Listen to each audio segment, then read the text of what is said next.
Which brings us to the record of the Quad, not very inspiring. It has been around for 13 years and has remained a non-starter. The objectives were always the same, now better defined and more urgent than before, but fundamentally the same, to counter China's growing aggression. The problem is that the Quad was shy of saying it out loud. Will that change now? Here's a report. 4 countries, 1 agenda. Stop China's efforts to dominate the Indo-Pacific. The threat isn't new, neither is the alliance. But in the past, the Quad has been shy of openly declaring its intentions. India, Australia, Japan and the United States make up the Quadrilateral, or the Quad. They met for the first time in 2007. A few years before this, these countries had joined hands for ad hoc relief operations after the 2004 tsunami. The Prime Ministers of India, Japan and Australia met with the then US Vice President Dick Cheney. The first Quad summit happened on the sidelines of the ASEAN Forum. Since then, the idea of the Quad has been around. It has even made news, but fallen short of taking any substantive action. A decade later, in 2017, the alliance was resurrected.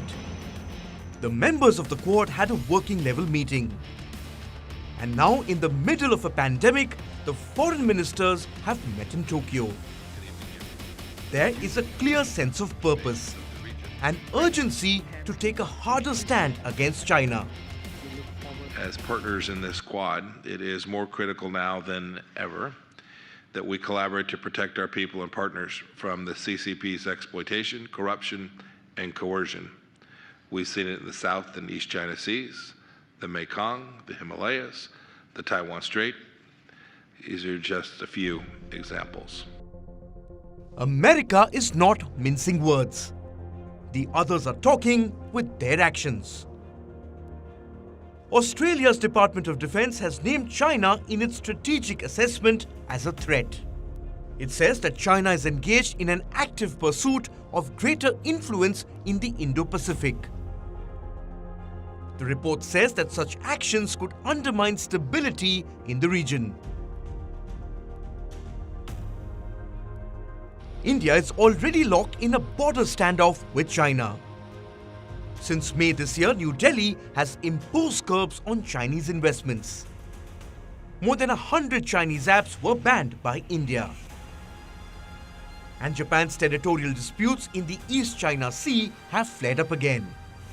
Japan was also the country that first proposed the Quad. Now it is playing host to the meeting of foreign ministers. So what will the Quad do? The United States wants the Quad to have a clear military dimension. Reports say it is considering inviting the air forces of Quad allies for training at the Anderson Air Force Base in Guam. The Guam Air Base is a key United States military facility in the Pacific. It may also be China's first target if hostilities escalate between Beijing and Washington.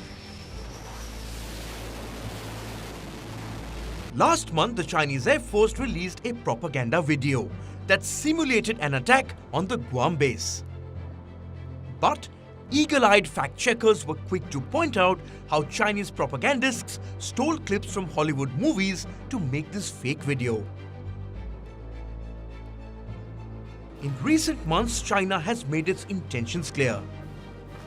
It is picking more fights and staking claim on more territories.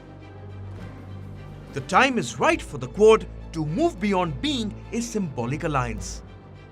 It must set out clear objectives, and each ally must commit to tangible contributions. They could start by naming China as the common enemy first. Bureau Report, WION, World is One. Thank you for watching Gravitas on WION's YouTube channel. If you want to stay up to date with what's happening around the world, then subscribe to our channel and don't forget to like and share. Thank you very much for watching WION, World is One.